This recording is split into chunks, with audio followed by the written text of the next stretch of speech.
Welcome to the Rob Liefeld Show featuring Robservations. I bring over 40 years experience in the world of comic books and entertainment.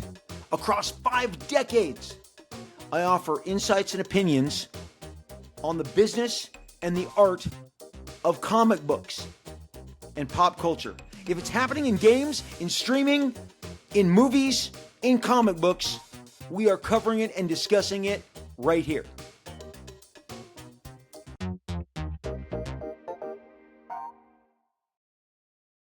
Hey everybody, and welcome to another edition of the Rob Liefeld Show featuring Robservations.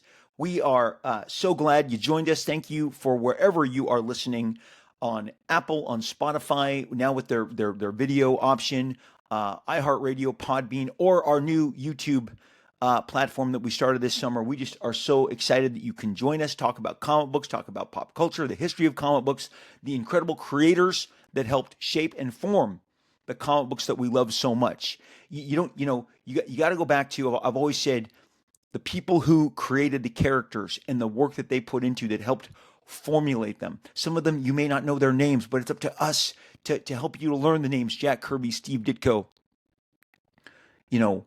Stan Lee, Bob Kane, Jerry Robinson, Bill Finger, Jerry Siegel, Joe Shuster. That is up to us to put those names out there, put those names, run them up the flagpole, help you guys maybe go and follow the curiosity that comes with that. As I used to follow my curiosity, I used to have to go to the library. Maybe some of you haven't been to a library. They have books. You check them out. You read them. Sometimes you read them in the library, or sometimes you take them home with you. Nowadays, we all run to Google. We run and we share and we are informed in that way. But this show, hopefully over our 400, and I think this is our 77th episode, 5.5 years, we have hoped to bring the spotlight closer to the creators who have created the characters, because without the creators, there are no characters.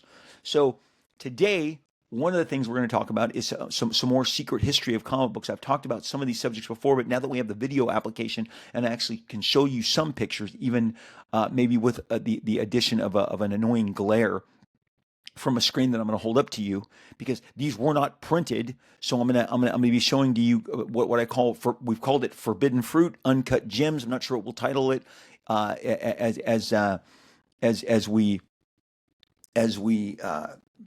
figure out what to call this show, but it is definitely falls under the secret history. I love untold history, because untold history can absolutely shape the history of comics as well. What if Jim Lee doesn't leave Marvel Comics when they are begging him to stay and not join the crazies, as Todd reminded me that we were called the crazies. The crazies of comic books. What if Jim doesn't leave? What if he stays at Marvel? What if he doesn't become a part of Image Comics? Does he even eventually become the publisher of DC Comics? I mean, these are the funniest kind of what ifs that you can run through your mind. What if Dan DiDio never had access to DC Comics and was the publisher, and how would things have looked like? So here's the deal. I think I said Bill Robinson earlier. I meant Jerry. Sorry. Just get that out of the way. I look forward to those comments. The untold history of comics, sometimes the movies that weren't made or the books that weren't published, the stuff that didn't see fruition, is as influential in many ways as the stuff that actually did happen. And I am a sliding doors guy. I love to consider other options, other paths, and what maybe how things would have been shaped, a different destiny perhaps. So we're going to share with you, to me, one of my favorites, because it also covers one of the biggest names in the history of comics, and we're going to kind of give a little dive into why is that. Why, if I say the word Neal Adams, does it carry such crazy respect and awe and so much for me and people like me, inspiration. But we got to start off this episode on a sad note, because just prior to, in our last episode, we celebrated and gave a tribute to the life of Drew Struzan, an incredible, uh, just extremely impactful talent. Uh, and like Neal Adams, went on to inspire people who you can definitely see Drew's influence on their work. And Drew himself was influenced, as we discussed. But Drew Struzan, who just, all those images that we celebrated, all of the impactful posters. This is before technological tools, before Photoshop and Procreate and all of these different other platforms that people use to make art. Drew, made those incredible illustrations on canvas with paint, with acrylic, with watercolor, with colored pencil, with airbrush. Did I say airbrush already? Drew was a master craftsman. So we celebrate Drew Struzan, and no sooner had we all kind of mourned the passing of just an incredible artist, is now we're mourning the passing of yet another, Ace Frehly. Ace Frehly was part of the massive, the brand that is the brand of the band known as Kiss. When I say massive, the late 70s, so much of it was influenced by what was going on with Kiss.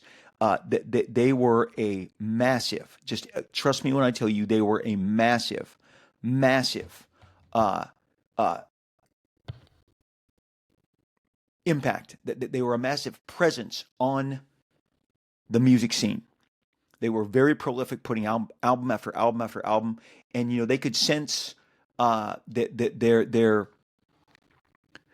popularity growing as rapidly as it did. And I always hate to be like the hey, I'm gonna you had to be there guy, but in this case, the people who were there, the old guys like myself, the 8-year-olds, the 9-year-olds, the 7-year-olds, that Gene Simmons, credit to him, Paul Stanley. So it was Paul, Gene, Peter, and Ace. Paul Stanley, Gene Simmons, Peter Criss, Ace Frehly. And to the people who like that music, to the people who rock music of that time is their scene, and still to this day, they are as significant as John, Paul, George, and Ringo of the Beatles. Okay, Kiss had just incredible impact, whether it was the painted covers, the very graphic nature of their albums. They understood the visual component of what they were putting out, putting their makeup on, donning the monikers of the Cat and the Demon and the Starman. I'm telling you, they generated such excitement, as much as a movie, a Star Wars, or a comic book. Their albums, their music, their presence, they were dangerous. They would do, appearances on television shows, on variety shows, and to see Gene with that super tongue swirling, and for him to spit out fire, and all of the stage kind of, basically the all of the applications that they put into their performances just made them just almost instantly legendary. Nobody looked like them. Nobody had their very distinct personalities. But through all of the different album releases, and again, they were coming pretty rapid fire. These guys were on the map immediately, and they were all enticing. The one thing is, they were all incredibly enticing. Ace Frehley was 74 years old. I'm going to go ahead and read. He was a founding member, as I said, of the rock band Kiss, and I'm going to read to you what his fellow bandmates. Frehly was the spaceman. I think I didn't mean to call him the Starman.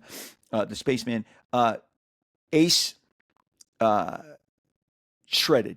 Let's just be honest. He had a funny comment saying, I read it this week, if I knew that I would inspire so many people, I would have become a better guitarist myself. It was funny. It was self-effacing. He had his own, albums and success away from Kiss. He hadn't been with Kiss for many years, but it doesn't matter.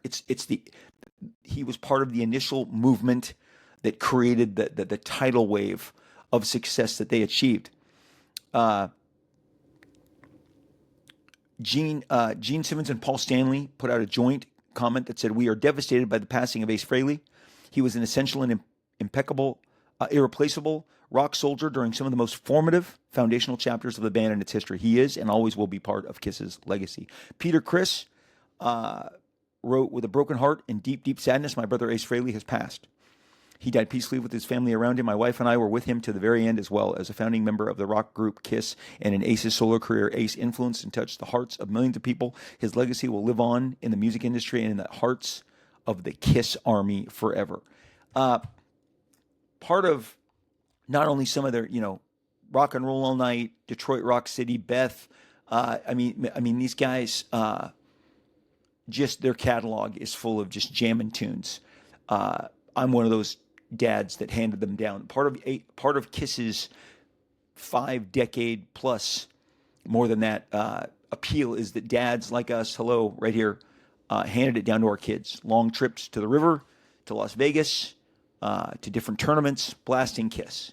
And my kids really, they didn't see Kiss, they heard Kiss, and they dug the music.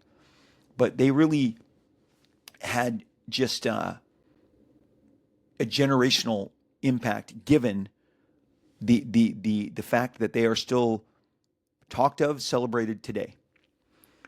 Was fortunate enough to meet Gene, meet Paul Stanley. Spent time at Gene's house, whereas he would show me. Now Gene has a subterranean level. I hesitate to call it a basement. It's like a showroom. It's so immaculately. Now he was moving houses, but the house that he was in when I visited him in the early 2000s, invited by Mr. Gene himself, and he showed me so much of the licensing and the branding and all of the different artifacts, and it was just so fascinating. But huge comic book fan. Gene is a legit, massive, incredible super fan. You can talk Kirby, Ditko, Neal Adams with him, as we did. Now this is 24, 23 years ago. But the reason that Ace is getting so much at the top of this show is, and look, I can sit here and talk to you about his guitar prowess and his incredible accomplishments as a musician. But Kiss was honestly so much more to that. They had this operatic nature. I mean, they made movies. The NBC movie, that they had a movie on network television. Maybe they had a couple of them. I just remember, I think it was The Phantom of the Park is the big. I'm just going by memory here, but it was event status. They so much of that was fueled by their appearance in the two Marvel comic magazines in 1977 and 1978. And yes, the fact that they put their blood in the ink was something that was covered on the news, NBC News, CBS News, ABC News. They had really found a way to grab our attention and keep that grip on us for almost a decade. And whether it was the painted album covers, like I said, or their graphic representation of all of their different identities, they just understood how to sell themselves and go above and beyond. Gene was kind enough to give my wife and I, we had second row seats at one of their Dodger Stadium performances in the late 90s. And they were still just, first of all, Dodger Stadium was sold out. These guys could still command a stage, command a presence. And then, my buddy made Detroit Rock City. My buddy Brian Winton was a producer on Detroit Rock City, and we went to go see that premiere. Actually, Ian Churchill, comic book artist Ian Churchill, was living with myself and Joy at the time. And Joy was like, just take Ian. So I took Ian to the premiere, and afterwards, the whole thing is, at the after party, is the best after party I'd ever gone to. Kiss performed. So I think that's 1999. But so Kiss was a part of my childhood, 8, 9 years old, and you got to understand, Ace, Gene, Paul, and Peter, they were the forbidden fruit, especially to the conservative and the Christian movement, because there was so much. And Gene would tell me, "Oh, Rob, we cashed so many checks." And what he's trying to say is, like, they dined out on big time. The fact that the religious right, including everybody at my church, I had to hide all my Kiss stuff from my parents. My sister, they wouldn't restrict her in the same way. She had Kiss albums, 8-track tapes strewn on the floor of her car. But they were called Knights in Satan's Service, Kings in Satan's Service, anything to paint them as part of the the satanic panic that really started in the 70s and spilled into the 80s.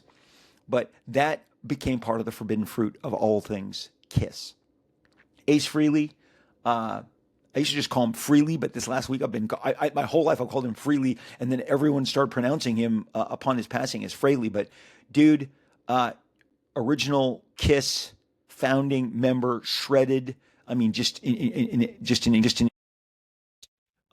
absolute rock and roll legend, rock god. We are just thrilled that we were part of that you were part of our orbit, and that we were able to be part of your incredible dynasty. And so to Ace Frehley, I just want to say rest in peace, rest in power. Love your music, those Marvel comics that you made with Gene, Paul, and Peter.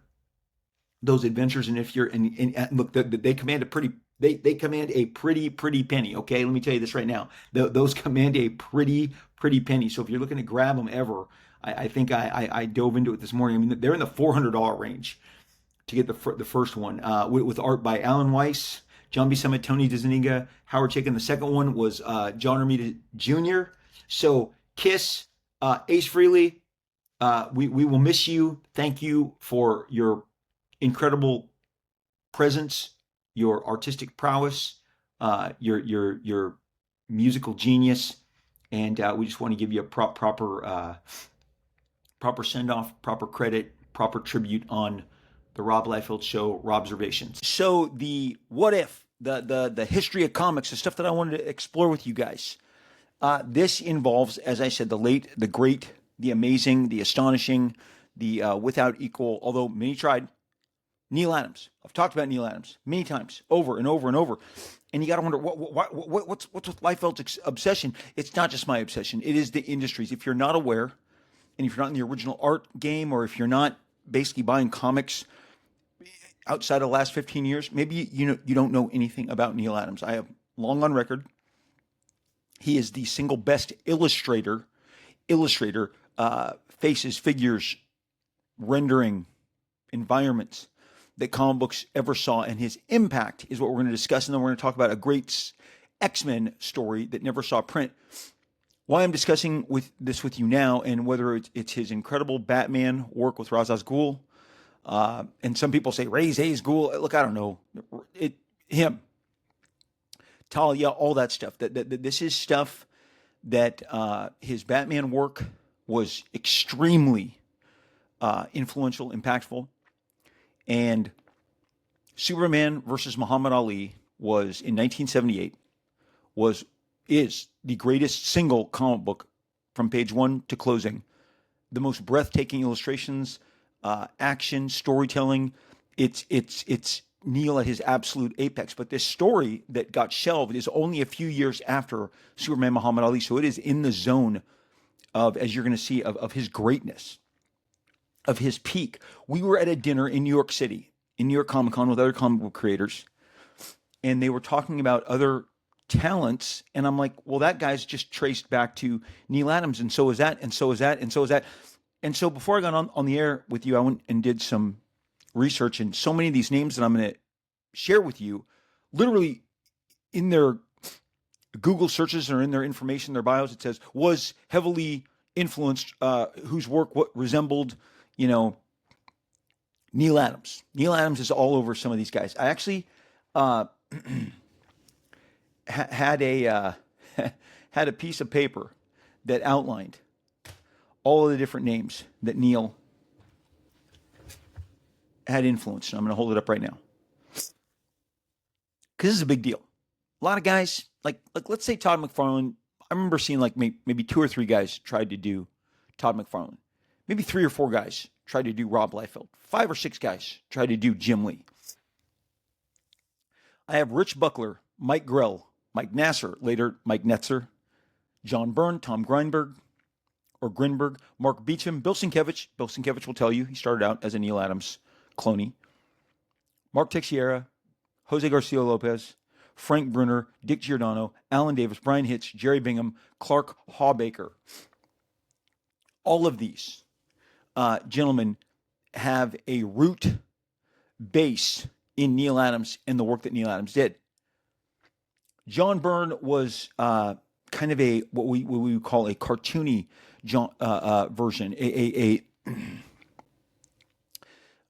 less realistic, but kind of you saw the Neal in his work. And again, when you look up John or you look up Neal, it will John is listed as one of the people who Neal's work was tremendously impacted by, especially when you get into stuff where uh, John is drawing Magneto as opposed to when Neal drew Magneto in X-Men, or when John is drawing Sauron as opposed to Neal Adams drawing Sauron. The entire episode, I think probably why it's so strong and why I love the 3.5 issues that the X-Men were in the Savage Land with Kazar and Sauron, and that was uh, that was John looking at pages, influences of Neal's Savage Land stories, because the Savage Land stuff is the most pages that Jim gave that Neal Adams gave to X Men in his very brief X Men run in the late '60s.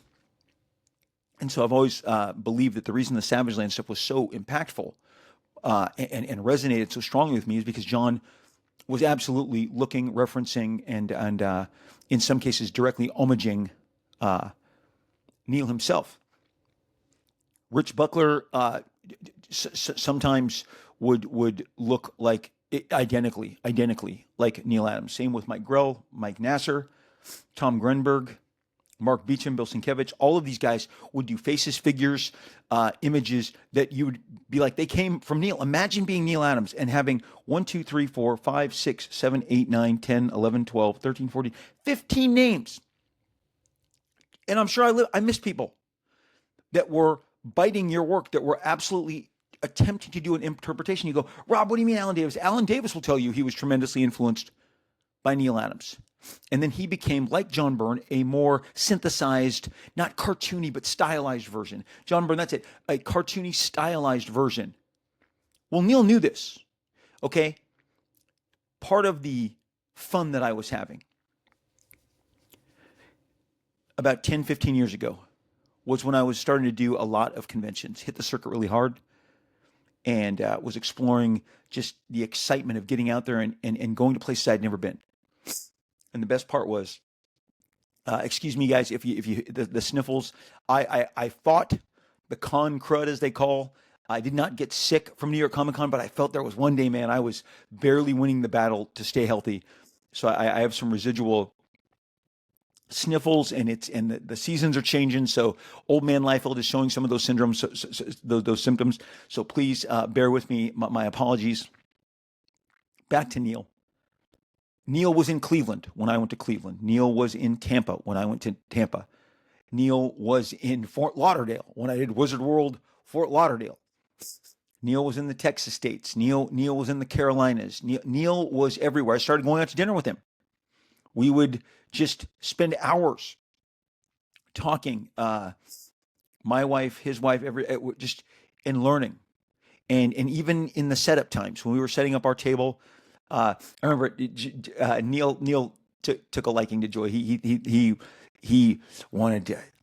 She was so impressed with how Neal like laid out. And I'm going to tell you something. Neal's entire family was great to me. Christine wrote me a generous 2-page letter of how she thought I should be approaching doing conventions. It was so sweet. It was so heartfelt. And it was like, Rob, one of the things that we do is that we are constantly ordering out of print Neal Adams books on eBay at certain price points, and then we bring them and add our extra charge, or have Neal do a remark inside the book. I mean, they were just sweet, wonderful people. And Neal loved the comic book industry. He loved comic book artists. One of Neal's last contributions to comics before he got sick and passed was he inked a double pager. I've said it again. I never will tire of saying this. It's such an honor. He was one of the big dogs that I knew, man, I need to get this guy. I need to see if Neal will ink a page of mine in this jam issue that I'm doing in Snake Eyes Dead Game #5. And Neal said, only if it's a double pager. That was my favorite part. Only if it was a 2-pager. Neal did it, sent it to me. That is Neal Adams inking over Rob Liefeld. It's so fun. Knowing that he would do the Neal Adams right over me. That's why. As you get older as an artist, you know, I know what my style looks like. I know how I can make my style look like the way I want my style to look. But you go, man, it'd be interesting to see what my style would look mixed like boom with this person, this person, this person. And so that's what that issue 5 was really about. And anytime I do these jams, because I like seeing the mixture. But during these dinners and interactions and uh, sitting there hanging out, I have a cable commission from Neal that no one's ever seen. I bought it from him and picked it up in WonderCon. I want to say 2017. So, because I inked it, I inked over it. But now that I'm no longer doing any work with Marvel whatsoever, there's really no reason for me to share it.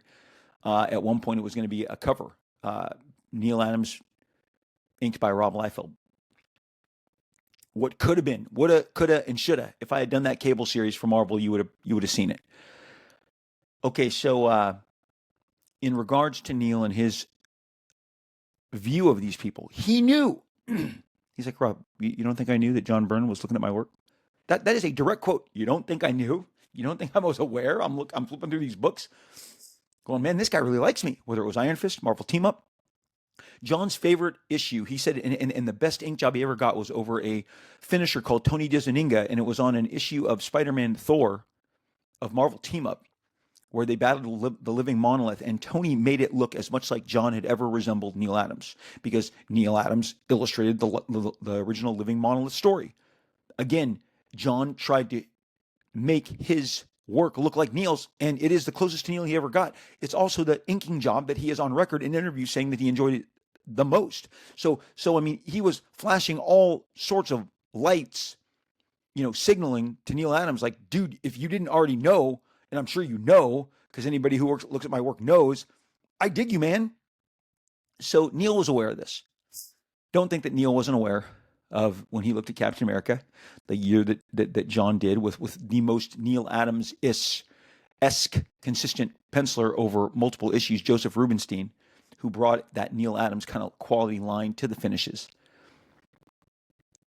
or the X-Men, or whatever John was doing. Neal would look at this stuff and go, I see me. I see me.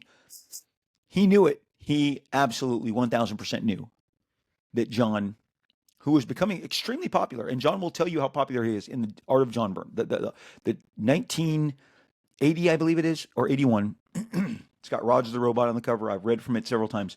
John talks about how much more applause he got on the stage. He is one of the few people. I think if John Byrne nowadays, he'd be telling us what a badass he is and how he has the industry by the balls. Okay, because that's kind of what he's saying in his interview. It's a little more. It's even one step more boastful than anything myself or Todd or Jim has ever said. And that's kind of the charm of John Byrne at that time. You're like, wow, this guy just says it out loud. And he would call out inkers that he didn't like. The dude, he still has a mouth. It's part of the charm. So someday we're going to talk about how John's deal with the devil came to an end in like 1985, and because that was the strongest 10-year period, and then an abrupt like, wait, is this the same guy? That's a topic for another show, because John did have like, when I buy art, I only buy it from 1975 to 1985. Beyond that, I do not purchase John Byrne art. It does not hold anywhere near the same quality. I do not know what happens. He will not. I don't know that he knows what happens, other than the contract ran its course. And then he became mortal, because that 1975, 1985 run is, boy, it is impressive. It is incredible. So Neal knows this. Neal is aware. You don't think, and Neal is a competitive dude. Neal is a competitive dude. Lately, everybody in comics is a competitive dude. Okay, so I know that's not like the most definitive marker that you can put on anybody, but Neal was competitive. Neal understood that this guy was ascending to all new heights with large amounts of his style in tow, very obvious on whatever job Byrne was doing. And he said, yeah, Rob, I figured I wanted to get some of that. Some of that meant the X-Men. Because I spoke to him about this particular Lost X-Men story. The Lost X-Men story. I'm going to tell you, because I wrote it all down back at the time, because, man, I'm journaling with the best of them, right? And this is what Mr. This is what my man. Uh, so Neal, ultimately, we're going to talk about this X-Men story. Now, the bare bones of this would go on to be God Loves, Man Kills, the graphic novel. It was originally intended as a vehicle for Neal Adams to strut and show you his incredible X-Men work. On the other side of this, I'll show you some of these pages. There was no story written when Neal produced his dozen or so pages. It was an idea that Neal had come up with that he decided to put to paper and illustrate, and you'll see whether it's the X-Men Danger Room or the Magneto sequences, Neal definitely had a bend. Now, he wrote and drew Superman Muhammad Ali. He had his continuity comics that he was launching at the time. So don't for a minute think that Neal couldn't, tell you a great story. Superman Muhammad Ali, boom, A++++. He desired that it would be inked. I'm sorry, he desired that it would be written, scripted by Chris Claremont. Dialogued, in his own words, that he told me. I wanted it to be dialogued by Chris Claremont.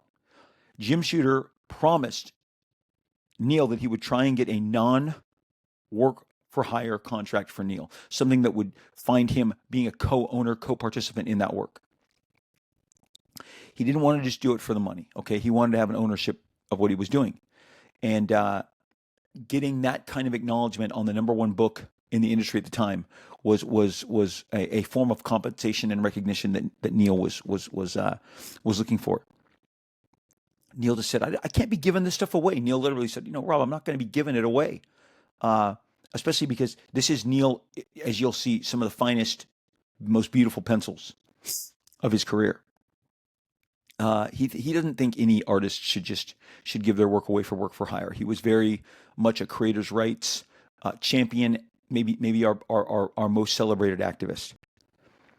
He said it was kicked upstairs to the accountants, and he told me Jim Shooter could not convince them to give them the contract he wanted. Jim Shooter would later apologize, and Neal was clearly disappointed, but he accepted the outcome and left. So he was going to write the story, and Chris was going to dialogue it, and then I'm going to tell you a little bit about how Terry Austin was going to ink it, because Terry Austin talks about it out loud. So let me show you some of these pages. Let me start with some of the really. So this one, I really hope that you guys can make this out. I think that okay. It started out good. Come on now. Here is a great example. Oh, come on, just adjust. Could you please help? All right, this isn't going to go the way I planned, but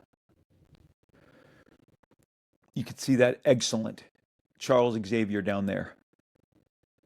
Okay, an Angel and Wolverine. There, we got it, baby. We got it. Look at that. Look at that. Look at how spectacular these figures were. Don't tell me if Terry Austin isn't inking that Wolverine that you are not being blown away. Here is one of the pages with Magneto. I'm going to go in closer so you can see the detail. Magneto among the rubble right here. Look at that close up. Look at these figures of Magneto. Just exceptional. These are online if you choose to find them. Dwell on them much longer. Oh, here, look at this Danger Room sequence. Again, just a great Colossus. Look at that Colossus. Look at that Wolverine. Look at that. Look at Nightcrawler. Look at all of them in the Danger Room. Neal was making a point here. Look at that. Look at that. And had Terry Austin inked it as he said he was going to, let me refer you to the X-Men Companion. If you don't have these X-Men Companions, you're just missing out. They're some of the best kind of interviews and compilations of all the talent talking about the impact X-Men was having at the time. The interviewer, Peter Sanderson, is interviewing Terry Austin. He says, hey, will you be inking the projected X-Men book that Neal Adams is doing? Terry Austin says, well, Neal has asked me to ink it. Marvel has asked me to ink it, so I'm not really sure what that means. Laughter, he says. But every time I see Neal Adams, he says, "You're inking my job, right?" Well, geez, Neal, I don't know. He said, Peter Sanders says, "Do you have any idea how far he has gotten with it?" Terry Austin says, "No, I don't. The only thing I saw some months ago were pages with a squad of futuristic police apparently killing off Magneto. It was really good stuff." While I was working for Dick Giordano at Continuity Studios, I used to ink a lot of Neal's backgrounds. I know how scary it is to do something of Neal's because Neal will put down a line, and to him, it speaks volumes. One time when I was having problems on Superman Muhammad Ali, I talked to Neal and he said, "Everything's up in my head." I said, "Well, Neal, I don't have access to your head. So therefore, it's harder for me to figure out what these lines here are actually with this spaceship and this little man, the bug eyes waving the flag." He says, Terry says, it's an exaggerated example, obviously, but to Neal, each line he puts down signifies 3 or 4 other lines. Got to turn the page, which in turn signify an entire object. And he works from an artograph, which means he does a thumbnail size layout and blows it up on the artograph. And I've seen it. An artograph was you would put the thumbnail in the projector projects it down on the board. It's like having a light table projected down on you instead of putting your stuff over the light table and laboring. Because those light tables, I used to have a desk-sized light table. Murat and I would use it at my office. Murat, we could both use the light table to work over and transfer what I would. So if I did a thumbnail, I'd put it under the light table, blow it up on the copy machine, and then I would put the Bristol board down there, or Murat would do down there, and put the lines on pencils so that I would ink those.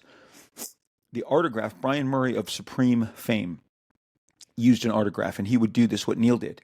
Do the small drawing, put it up, and then depending on how high you raise or lower the artograph, it projects the size you want. So it's like a projector of your image. And so he's saying here, Neal uses an artograph.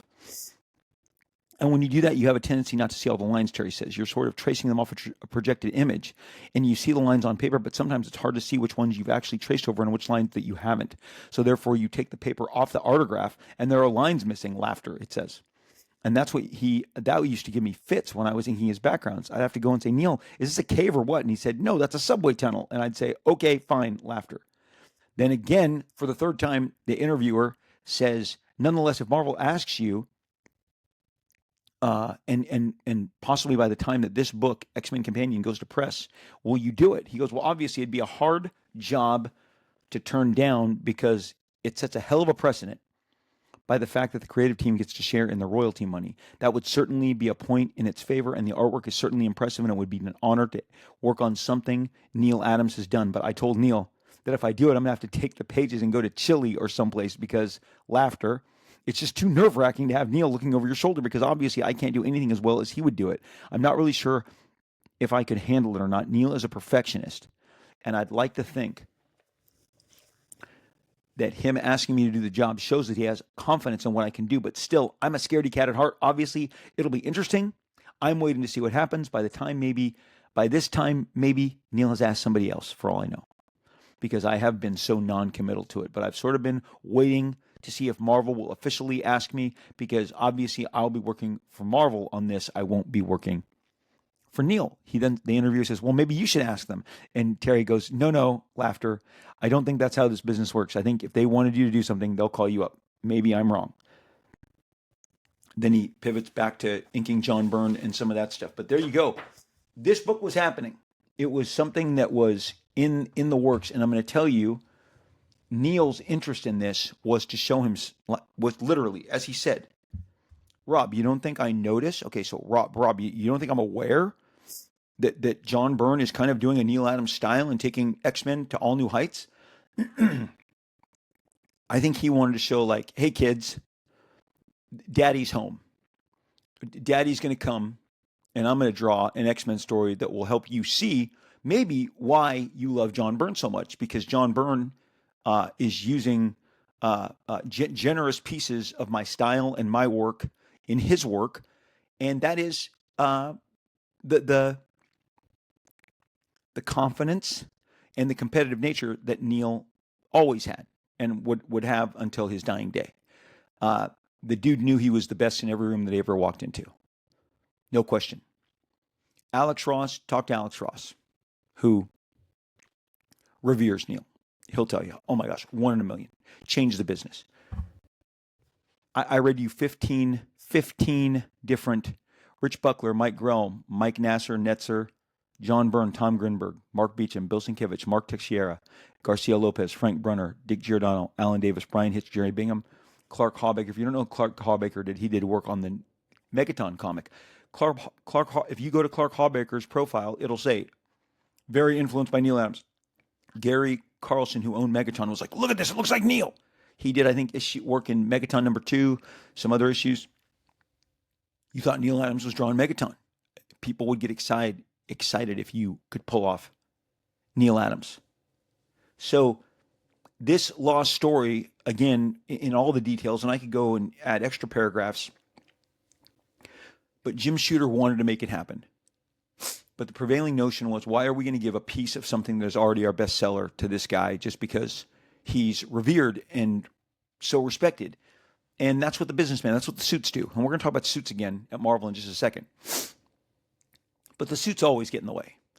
And instead of making a one-time exception based on the fact that Neal was of the stature that he was, they said, we can't do this. This entire project morphed into God Loves, Man Kills, Chris Claremont, Brent Anderson. It's a brilliant book. It's a classic.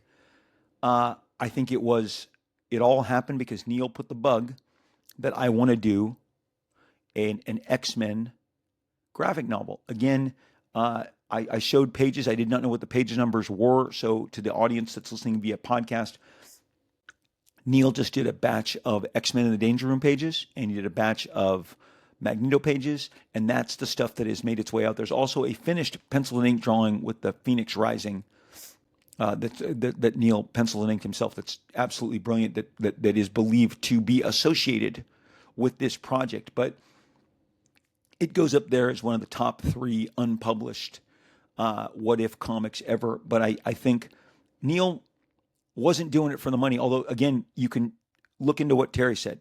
When Terry says the creative team would be getting part of those royalties, you're talking a graphic novel back in that day that's going to be $7, $8, okay?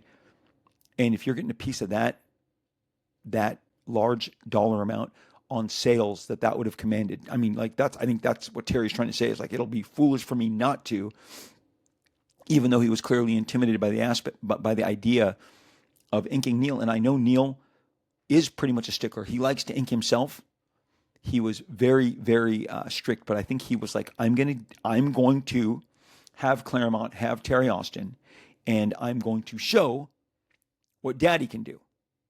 Because I see everything my kids are doing. Rich Buckler, super prolific, Fantastic Four, Justice Society, Superman, Shazam, DC Comics Presents, Avengers, Inhumans. Rich Buckler was carrying the Neal torch. Bill Sienkiewicz, beyond his Moon Knight work, he did Fantastic Four. Very Neal Adams-ish work. He will tell you it was supposed to. He came from that system. Frank Miller will always also tell you that he is influenced by Neal, but it's a different influence. I never looked at a Neal drawing, a Frank Miller drawing once, and saw lines that resembled. But I did with Alan Davis and with Brian Hitch and with everybody else that I shared with you there. I don't know that there's an artist that had a bigger impact on the comic book culture than Neal did. Even Jack Kirby. There are not as many Jack Kirby enthusiasts as there were at the apex, going back to Megaton publisher Gary Carlson. This stuff looks like Neal Adams. Looking like Neal Adams in 1982, 83, 84, 85, the highest compliment. Why none of us tried to give you a version of Neal Adams? Because we knew we weren't going to do any better than that. Neal was going to be, I would even say there are parts of early Batman family, Man Bat, and maybe even the first couple issues of Micronauts that you can add Michael Golden to that Neal Adams list. That's one that I left off. Also a continuity guy. I mean, when you go and Google Continuity Studios and see how many people came out of it, Bob Layton, Terry Austin, Dick Giordano, Bob McLeod. I mean, a staggering amount of the industry's best inkers and finishers. But what if the greatest of all time had been able to have that deal and bring us that X-Men story? It'll never not shake me. It'll never not be something that I consider. And I only this week stumbled upon the fact, was reminded that Terry was going to ink it, the greatest inker of an entire generation, an inker who people just tripped over themselves, was going to ink. It was just going to be an assemblage of some of the absolute all-time greats. So that was going to be a tremendous fun. So Lost History of X, the Lost X-Men story. Wish those pages had happened. Wish the completed job would have seen fruition. Wanted to talk about it with you today to put it in perspective. Why did Neal choose that job? Daddy's home. Hey, John, you're doing a good job. Let me show everybody what Daddy does, okay? Who also already had a history. And Neal was just before his time. Roy Thomas is on record as the writer and editor of the X-Men work at the time. He said, we couldn't get them, because Neal's work on X-Men was not enough to bump the book in sales back in the late 60s. And everyone was like, this is the best looking book on the market. It was the characters. I've often talked to you that Cyclops, Beast, Iceman, Angel, and Marvel Girl just did not have that. I've called them temple touchers and hand casters, okay? It wasn't until you got the knives, the snicked from Wolverine, that the X-Men absolutely, and the glorified metallic strongman, better visuals, more visceral powers. To this, as a kid, I couldn't figure out what the Beast could do other than bounce. I knew he had big feet and he bounced around, but I didn't really understand anything beyond that. So, and Marvel Girl and Xavier had telekinetic powers. Iceman could blast his cold. Angel, look out, he's flapping his wings, look out. And obviously temple touching. Marvel Girl and Cyclops were your temple touchers, and Xavier. So 3 of those. Wing flapper, hand caster with Iceman, and bouncing around with Beast. Neal did everything he could. Those comics have been reprinted in a huge, incredible, like a European album that is always nearby. Those Neal Adams 1960s X-Men issues. But I think Neal was like, well, the X-Men's had a glow up. And he knew that part of it is these characters. And the way John is drawing these characters is based on my influence. So why don't I draw Wolverine and Nightcrawler and Storm and Colossus? And that will be the what if that haunts me for the rest of my life. So wanted to cover that because, again, at this dinner, like, did you see what like they would talk about different influences, and I think it was Alan Davis and Brian Hitch, and how Brian Hitch early in his career looked. And Brian Hitch also will tell you, just like Rob Liefeld will tell you that he was influenced by Art Adams, Brian Hitch will tell you, yes, of course I was influenced by Alan Davis. Alan Davis was influenced by Neal Adams. So it keeps getting passed on to the next, to the next, to the next. So that's kind of the basis. Wanted to touch on that. Wanted to share that with you guys. And if you hadn't listened, because it is like 400 episodes back that I originally covered this Neal Adams X-Men story. So it's almost been 5 years since we visited it. I was able to show you those pages. Check them out. And maybe you can kind of get lost in your what-if space in the same way that I do. Hey, I have a book, Youngblood. It is coming out November 5th.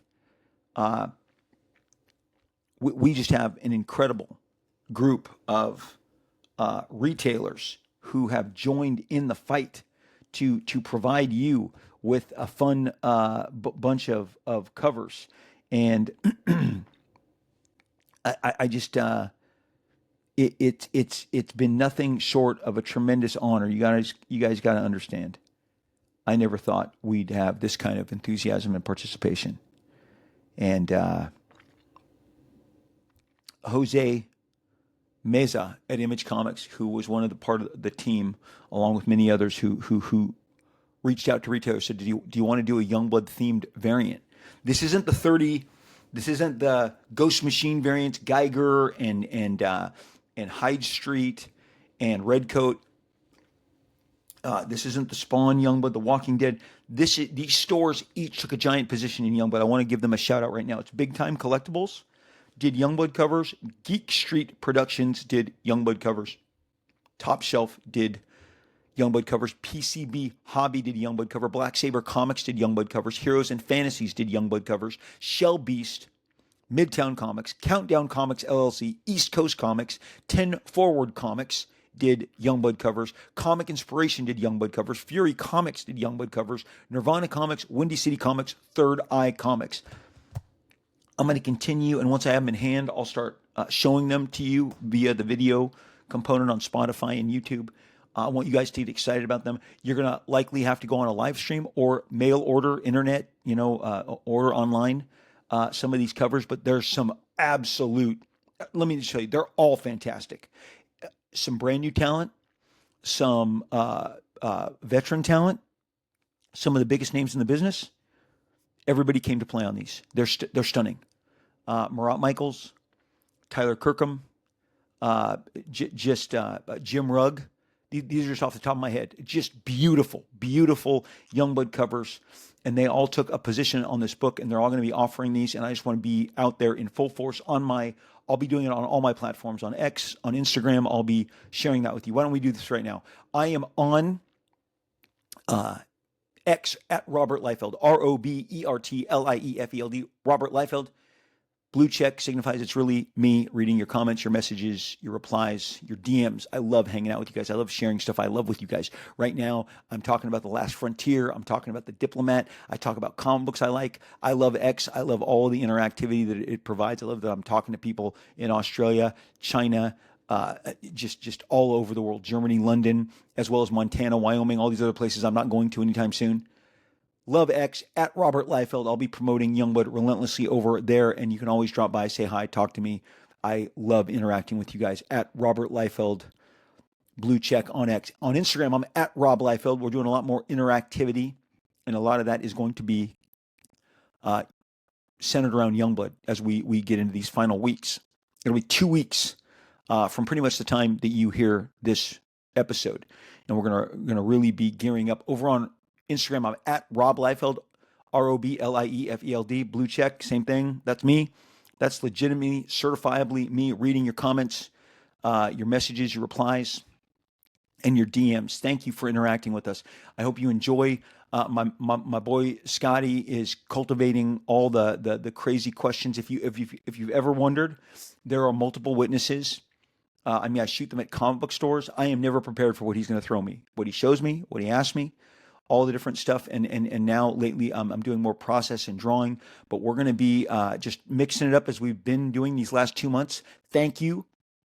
A bunch of you are now mentioning the Instagram stuff to me as much as you're mentioning the podcast. I got both all day for 3 days straight at New York Comic Con. It was great. You guys are so attentive and supportive, and I just thank you so much. Rob Liefeld on Instagram. Check me out.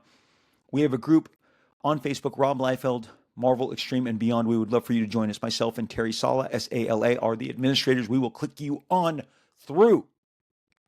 We have a great community, really fun, up with people, talk comics, talk all things pop culture going on in comics, and each and every episode of this show gets given a dedicated post that you can discuss and share and parse and explain, ask questions. I'm always over there. I'm always interacting with you guys. Rob Liefeld, Marvel Extreme and Beyond, Facebook. Please join us. Give us a look. Send us submit to join, and we'll click you on through. On Whatnot, the premier live stream app, I am constantly sharing with you guys since we went and debuted Youngblood direct to market in April. We've had all manner of different specialty covers. They sell out. We don't go back to press. We just get a new one. But my Whatnot is Rob Liefeld. If you get on Whatnot and you follow me, you'll be alerted when I go live. We're going to be doing a lot because we have a lot of surprises, a lot of special books that I'll be offering you via my live streams. I'm trying to get my hands on something of everything that's out there with Youngblood, and I'll be signing it, sharing it, custom signatures. I've got pages, and then panel page art. So follow me, Whatnot, Rob Liefeld. You'll be alerted when I go live, and I'm going to be going live a lot. My art rep on Youngblood is Panel Page Art, panelpageart.com. He is going to be doing a drop the day of Youngblood. We're going to be doing a day of drop of all the original art. And if you want to get a cover or interior pages, that's where you're going to want to go. So I just wanted to shoot all that this way before we go into our final segment. And coming out of New York Comic Con, I mentioned it on our last episode, but it only gained more momentum and traction since we got back, is the end of the Ultimates line for Marvel. And it is perplexing to people, and it was perplexing to professionals. It was everyone I bumped into would be like, why are they doing this? The retail night, before I addressed all the retailers, I was sitting at a table of retailers. I'm like, I don't understand why Marvel is ending the Ultimates. People like Dennis Camp, who writes the Ultimates, has weighed in the last week post New York Comic Con with other websites posting all manner of stories. Read Pop has, I believe it's popverse.com. That's their site. They kind of broke the story. It said Jonathan Hickman himself was surprised that they were ending it, but supported it. Here's the deal. Let me give you a Marvel Comics is depressed. They're depressed. They're all terribly depressed. DC Comics has, in every way, shape, and form, outperformed them and jumped ahead of them. I was at a comic store 24 hours ago buying a collection of comics that my guy put on his Instagram, and I had to get over there. I literally had my friend say, "Why do you keep buying copies of Uncanny X-Men by Byrne and Austin?" And I'm like, "I can't have enough. I can't have enough. I'll buy if there's 12, if there's 20, I'm buying them." Especially these were in really nice condition, but it brought me back to the store. And of course, I walked the aisles and I pointed at how's this. DC, good news. Marvel, mid to depressing news. Okay. A lot of their recent initiatives are being ordered in the quantities of 10 per store or less. This is Marvel. This is X-Men. This is Spider-Man books. But the Batman stuff is increasing, selling out. DCKO. All of this stuff has genuine heat. The Energon titles. There's all manner of different image books that are summoning tremendous excitement. Marvel is depressed. The idea that one guy said, they said, "Rob, right now," so let's say right, Marvel is not cool. The cool factor has left them. Marvel traded on being cool and using that to kind of define all of their business kind of initiatives and their positioning in the business. And especially, people want to hang out with the cool. They want to be the cool. Marvel hasn't been cool in about a year and a half. Everything is falling flat. It is very easy to see why. I've said it. People repeat it to me all the time. "Rob, Marvel doesn't have the horses." You said it. They don't have the horses to run the race. They do not.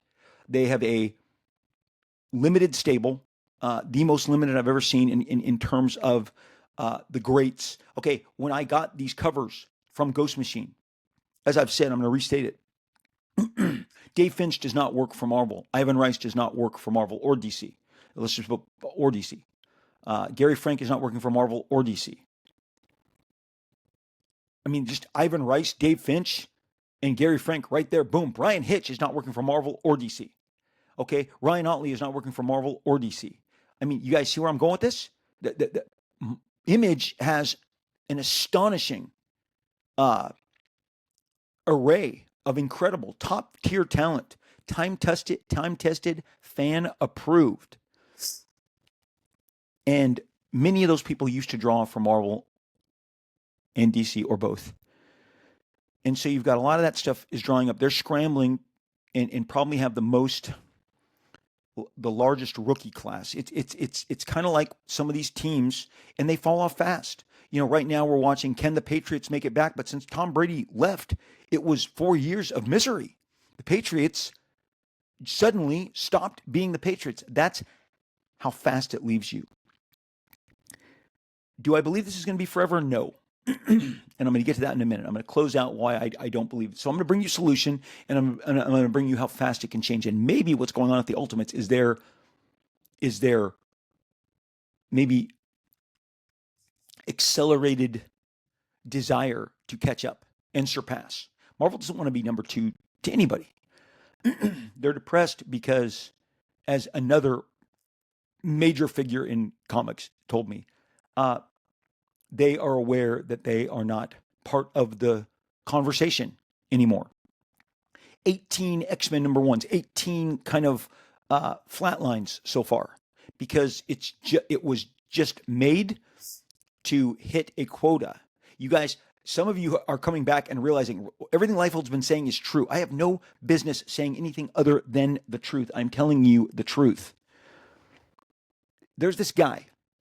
He's been all over the place because of the Ultimate stuff. Dan Buckley. Is he the CEO of Marvel? Is he the publisher? CB's the EIC. You know what? Do I even have a Marvel comic here? You know what? I got a Marvel comic here. I got my free comic book day comic right here. Let me check this out. Booyah! 1 second. Let me see. What is the actual title? What is his actual title in all this?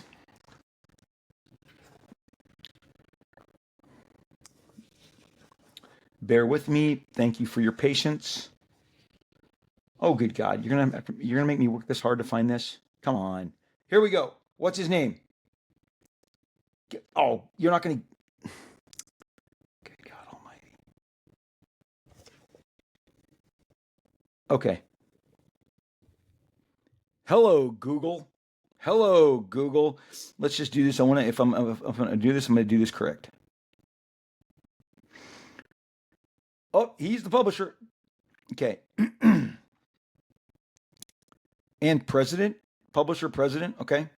So here's what Dan Buckley was doing 5 years ago. Dan Buckley was 5, 6 years ago, right prior to the pandemic. Dan Buckley was Jeff Loeb's boss. What was Jeff Loeb doing? Jeff Loeb was producing Agents of Shield, Cloak and Dagger, Daredevil, Power Man, Iron Fist, Defenders, Jessica Jones, and a whole bunch. Did Sharon Carter? No, no, no. Peggy have her own show. Uh, I, it was staggering how many shows they had on the air, right? Oh, the Inhumans. Can anybody forget the Inhumans? The Inhumans as well. Dan Buckley was Jeff Loeb's boss in all of the Marvel television stuff. Dan Buckley was reigning over all manner of directors, actors, writers. He had what they would call serious power in this business. In 2020, Kevin Feige consolidated all the television power and he moved it to his side of the ledger. All the Disney Plus shows, as you saw, all of the Netflix shows stopped, the network shows stopped, all of the Dan Buckley, empowered by Ike Perlmutter, who has since been sidelined, all of that closed up shop. So when I say depressed, you're Dan Buckley. You used to be able to go on the soundstage and all these people work for you. They work for me. I'm the head guy. I'm calling the shots. I'm calling the shots for Charlie Cox. I'm calling the shots, you know, Agents of Shield, Power Man, Defenders, Iron Fist, all of it. And then one day you're not the TV guy anymore. We have taken this from you. You will no longer be participating in this manner, in this way. You're going to have what's left of games and publishing. And now apparently there are no more games. It's just publishing. This guy has to scramble to justify existences. And trust me, I know from there's always leakers. And they'll tell you, Rob, our budgets are super scrutinized now more than ever. I'm going to tell you, in the world of Hollywood, it is a massive, massive, massive demotion to be the guy who used to be the guy that was commanding all of the TV shows and Marvel television. And then one day, knock, knock, hi, here's your slip. No longer. You're no longer going to have anything to do with the television productions. You can go to the premieres, you can hang out, you can look, and you can watch, but you don't boss anybody around anymore. You don't direct assignments. You're not figuring out who gets paid what, where, when, how, why. And if you let's see what's available in the public record, because I just told you from personal interactions. But let's see what's the public record. He's known as a publisher right now, okay? And he joined Marvel in 1990. He left in 1997. And I first met Dan doing Heroes Reborn. He was working with the trading card aspects of it. He was named the publisher of Marvel Enterprises in 2003. In 2010, he added the position president of print animation digital divisions. And then he was promoted to president of Marvel Entertainment over TV publishing brands. There is no more TV. So there it is. 2017, Marvel Entertainment, big dog, no longer. Now, justify your job. And these guys get paid. Okay. These guys get fat salaries. Let's just brass tacks here. These guys get paid big time salaries. And the big time salaries were justified by all of this other television stuff. It's easy to justify it when hundreds of millions of dollars are going out across all these different seasons of Agents of S.H.I.E.L.D. and Daredevil and what have you. So now that's over. Now you're publishing. Justify your job with publishing. Holy shit. This comes down to your parking space, to your office, to your whatever floor you're on, the great view you've gotten accustomed to. And this is for the guys in New York, and this is the guys in LA. New York, not parking spaces. LA parking spaces. 18 number ones is holy crap. We got to make some money at the end of the fourth quarter. As a matter of fact, they got to make more money at the end of every fourth quarter. I mean, of every quarter, not just the fourth. The first, second, third, fourth, and now they have to do it through publishing. They see what's going on in the absolute universe. So, like I said, Dan Buckley has had to adjust that no more entertainment. The entertainment portion of his job now resides with publishing, because Kevin Feige is calling the shots on all of the television stuff. Also, when we talk about Marvel, can I put it in perspective? Did you know that all three movies, Captain America, I call it Captain America Red Hulk, but I think it was officially called Brave New World. I think there's also Captain America. Then the Thunderbolts supposedly was going to be a big breakout. And then you had Fantastic Four. Fantastic Four made $521 million. Thunderbolts made $382. And Cap made $415. If you put that all together, that's $1.3 billion, $1.318 billion. Did you know that Deadpool, one movie, made $1.338 billion as opposed to three movies that made $1.318 billion? Guys, one Deadpool Wolverine movie, one production line, one promotion, marketing, made more than three productions. Three entire movies, their marketing, the jets, the promos, So when you come at me and you go, but Rob, no, Marvel isn't doing great. They have to wait till doomsday. Spider-Man is Sony, kids. Sony pays a fee to Marvel. But that is Sony's money. It's their market share. It's their earnings. Marvel will be coming up to bat Christmas of 2026 with Doomsday, which is too big to fail. It is packed like the most generous burrito you're going to get here in Southern California at some of the big, giant, oversized burrito places. Cali Tacos, I'm looking right at you. That size. Angels Tacos, I'm looking at you. Those burritos that are like, I won't be able to eat this in a week. Doomsday is stuffed like a Cali taco burrito, like a Angel's Tijuana Tacos burrito. Okay. The publishing has suffered. One guy told me, Rob, they don't have all these commercials anymore promoting their brands. And I say, hey, when did that stop? They go, around Moon Knight, the Disney Plus After Effect completely died. But in the world of cinema, you got three movies that combined did $1.318 billion. $1.338 billion is Deadpool Wolverine. So don't tell me that 2025 was Marvel coming all the way back, because they didn't. They did not even come close. All of those movies lost money. Every single one of those. Do not believe when the other day, see, one battle after another. It's funny. Warner Brothers is putting all of the marketing costs out there. The reporting includes $70, $80 million marketing, $130 million budget, whatever. Marvel had all the trades take all the promotional aspects of what they're doing out. And now people go, but the movie cost $200 million it paid for it. No, they're leaving $100 million off the ledger. $300 million needs $600 million to break even. That didn't even get closer. Oh, the toy. Have you seen anybody buying those Fantastic Four toys? It's people in turtlenecks. Did you really think that people in turtlenecks was going to sell as well as Deadpool and Wolverine, or even any of the X-Men 97 toys?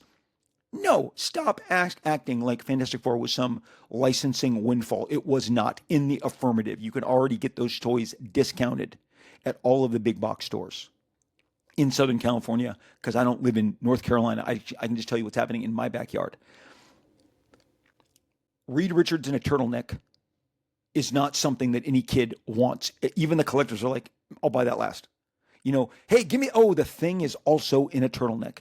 Maybe not my most prioritized Thing toy ever. Guys, it's time to just take the facts. These are facts. Okay?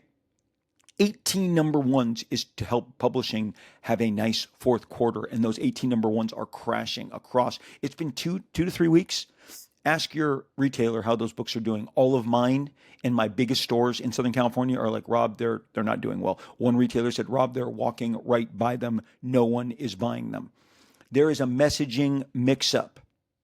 Dan Buckley is rattled. Everyone is rattled. They had to keep convincing you that the news on Ultimates is so bad that one of the headlines of one of the stories was like, Marvel stresses, no, Ultimates really is dying. That because they know you're like rejecting, like this can't possibly be true. The only books that have given you an identity of success, and the only books that are getting any excitement, even in the smallest of windows, you're taking away from us. Why? I'll tell you why. They want an absolute styled universe. But Rob, they had an Ultimates. The best of the latest Ultimate stuff, and there was some good stuff in there, did not hold a candle to the best of Mark Millar and Brian Hitch. The Mark Millar, Brian Hitch, early 2000s, both series, the Ultimates, those are the gold freaking standards. And without Mark and Brian talents on those levels, you're going to have a hard time matching them at their absolute apex. That doesn't mean, again, that's not to say that the work isn't good, but you had generational superstar talent on those books, which is why those books were doing what those books were doing. They are now going to give you the blueprint is Absolute Batman, and as fast as Absolute Batman has given you a new Mr. Freeze, a new Killer Croc, a new Catwoman, a new Bane, Joker is coming. I mean, they are really putting the rogues galleries out there.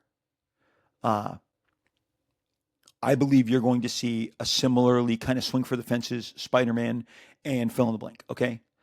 In a universe that is not named Ultimates. Now, there have been guys who, as soon as, I'm going to tell you right now, there are talents that as soon as Absolute Batman hit, they were pitching Marvel. They saw the forest for the trees. You guys, we got to get out of this. We got to do this, this, and this, and this, and this. That, I believe, if executed properly with the right talent, the right initiative, the right vision, and the vision means the combination of the art along with the story, could go a huge distance in bringing Marvel back. Let me take you. There was a period. So this is my example of how like one move can bring you all the way back, and it's not. I'm not going to use the obvious Absolute Batman. I'm going to use something that was on a bigger, much larger scale. And so I'm going to tell you that when I grew up, there was my youth and the people my age, we were in the absolute flex of network television. 3 networks, ABC, CBS, NBC. Those are your big networks. Fox didn't come along. I was there for the dawn of Fox, all the promo, the arrival of the 4th network. The 4th network is coming. Cable was still kind of a delicacy. If you could afford to get it, people couldn't, you would have cable. But most people, ABC, CBS, NBC. And in the mid 70s to the late 70s to the early 80s, ABC was dominant. The ABC network. Off the top of my head, $6 Million Man, Bionic Woman, SWAT, The Rookies, all hit shows. Love Boat, Happy Days, Laverne and Shirley, Fantasy Island, Heart to Heart, Charlie's Angels, Three's Company. I mean, they were an absolute hit factory. All of those shows. At one point, I think they had like 14 of the top 15. CBS had All in the Family. It had 60 Minutes. And then late 70s, the soap operas, the Dallas, Knots Landing, they exploded onto the scene. It wouldn't be till the mid 80s, 10 years later, that NBC would make their big Thursday night splash and transform their network. So this is exhibit number 1. I think it's 1984. If I'm wrong, I know I'm right on this final one. But Cosby Show, Family Ties, Cheers, and then St. Elsewhere, and then L.A. Law, like the 10 p.m. Kind of mega dramas, transformed NBC, got them fully into the conversation because, as I said, from 75 to 1980, I mean a 5-6 year run. Wonder Woman also on ABC, but before its last season was on CBS. I mean, $6 Million Man, Bionic Woman, Love Boat, Three's Company, Fantasy Island, Happy Days, Laverne and Shirley, Heart to Heart. Like I said, what am I leaving out? I mean, just and I'm sure I'm missing a bunch of hit ABC. I mean, Happy Days had how many seasons? Laverne and Shirley, and Bionic Woman would spin off from respectively Happy Days and $6 Million and become bigger hits, get higher ratings. Three's Company couldn't be stopped no matter whether it was Suzanne Summers or what other new roommate popped into view. Just a monster of a show. Happy Days had all manner of spinoffs. Mork and Mindy. Mork and frickin' Mindy. Robin Williams' initial legacy. Bosom Buddies. All of these shows, just huge ratings. Then ABC in the 80s, other than Dynasty and some of these dying shows, late 80s, early 90s, all through the 90s, ABC just falls off. It is no longer the dominant power. NBC and CBS have emerged. ABC has gone to the back of the pack. 2004. The year 2004 comes on. ABC is struggling. I mean, CBS with their Survivor, Big Brother, 60 Minutes, all of their super nighttime hits, all the entire NCIS. CBS is not letting go of its legacy. ABC is just falling to the back of the pack. It is the Marvel of now. And then Lost. And then Desperate Housewives. And Grey's Anatomy. All three arrive within 6 months on ABC and transforms ABC. Boom, ABC is back. The ABC network of my youth, the one that I was glued to, was suddenly the network that we were watching more of. We watched Joy and I and you got to remember, man, Joy and I were at ice cream the other night, and I was like, look at that. That's us 20 years ago. Late 20s, early 30s something moms and dads hanging out together, 3 different couples, each have a kid. Maybe one of them had 2 kids. That was us. Your kids are everything. So you put them to bed at 8:30, and you watch TV. And for us, it was what? It was Lost. It was Desperate Housewives and Grey's Anatomy. Those 3 delivered giant returns and changed the face of ABC and turned it around. Got them out of their lull, out of their devastation, because CBS, did I forget, Fox and NBC were just dancing on their heads. And ABC found a brand new identity. And Lost would just, explode in popularity come season 3 after that rough season 2. Obviously, Desperate Housewives had its heyday. Look, they all ran their course except for Grey's Anatomy, which is still on. Oh my gosh, it is still on. Okay, 20 seasons of Grey's Anatomy. Whoa. Okay, so that's how fast it can flip back on. You put the right combination. I can go into the development of each and every one of those shows, but the bottom line is they had a brand new fall period back when that was still a thing, that the fall launch of shows. It's kind of like shows never go off the air anymore now because of all the streaming components, the streaming networks, platforms. We just get shows all the time. So there is no fall, but they arrived in fall of 2004. Lost and Desperate Housewives came first early in 2005. Grey's Anatomy, and it changed. They had hits on every night. They could have beachheads. Each show could be built around. You could get a lead in. You could get something afterwards, and it drastically changed their fortunes. I would never count anybody out, but to deny that right now they seem depressed, and part of it is their leadership has been kicked to the curb and is now has to shuffle literally paper. Paper has to work with paper products rather than cameras and physical productions. And so we are hoping that Marvel bounces out of its depression, can assemble some serious talent, get in there, get competitive, hire some of those names away. Take part of it is believing in talent that they will earn. But man, I also got to tell you, I talked to some talent in New York City, and some up-and-comers think that Marvel's going to pay them numbers that would just floor you. So it'll be interesting how some of this stuff works out. Because again, look at Neal Adams. The desire was there. The ability to close his contract was not. And we never got that. Stellar, amazing, great. See, I'm ending with where I started. Guys, the comics industry is a mixed bag, but it's always exciting. Always exciting. Here's to Marvel getting out of its depression. Dan Buckley, I'm sorry you don't have TV shows that 8 to 9 to 10 productions that you're lording over anymore. I'm sorry that you have to make your bones in publishing. Um, Best of luck to you and all the crew. Best of luck to all of us that we get better comics as a result. Hey, thank you for listening. Uh, I just appreciate you guys so much. I thank you for being here and tuning in and having fun, because we have fun. Because at the end of the day, it's all comic books. The real stuff, that's on the other side of this.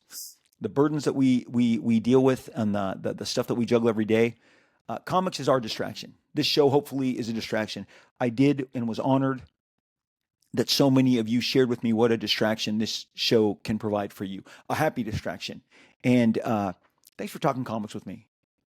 When I say that the show was born of loneliness, I have about 5 guys I talked about comics all the time. We weren't talking anymore in the pandemic because no comic books were being produced.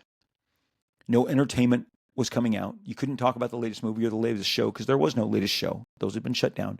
There was no latest movies. Those weren't the theaters were closed, and there were no comic stores because Diamond decided not to deliver anymore. There was a 3-month period where life just became so dull and boring and unexciting, and I turned to this microphone to see if maybe I could talk about my love of comics and find an audience. And you guys have just created a community that lifts me up. Let me tell you something. I don't say this enough. You guys lift me up. You carry me. When you come and you meet me in New York City or San Diego Comic-Con, and you tell me specific episodes, and you tell me specific moments or sayings, it's a macho show. They don't have the horses. This stuff is funny to me, but it also lifts me up. It touches me. And I am so deeply grateful that you listen. And I just want to tell you that I care deeply for you. We're humans. We should be lifting each other up and carrying each other. And I hope for, it'd be great, more great comics. It would create more great comics, because good stuff creates good stuff.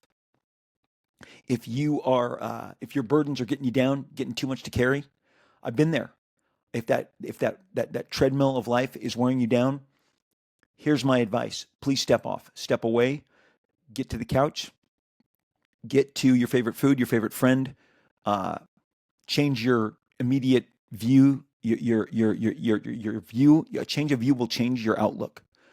Get together with friends, go to your favorite Mexican restaurant, Chinese restaurant, sushi joint, burger place, ice cream, dessert, go see a great movie, watch a great show. Joy and I, we are so, The Last Frontier on Apple just hit us. We had come back from New York. We were totally exhausted. We did not expect to be that energized. Fun show. The Diplomat on Netflix. We're just having a great. Sometimes good content can really give you some fun perspective. Smart writing will always inspire. Great comic books. I went out and bought more of Dennis Camp's work. Now that I met him in person, I wanted to consume more of his work. My wife reads a book a week. She is a voracious reader. We go on walks. We go on drives. We go on dates. We make sure that we hang out with our friends. We saw family when we were in New York City. Everything that I put out there, because sometimes it's easy to just sit on the couch and not go outside. But when you do, you'll probably get that extra jolt that will change your perspective. And that's what I hope. I hope your spiritual, your physical, your mental, and your emotional state is where they need to be. And if not, change your perspective, get out, move, interact, friends, coffee, diners, restaurants, movies, whatever it is. We are rooting for you at all times. 2 fist bumps, boom, boom, into this Blue Yeti mic, wishing you all the very best. Take care of yourselves. Come back and see me. I'll be there, right out there. Don't leave me. Swing by, pick me up. We will most definitely, we will inevitably talk again real soon.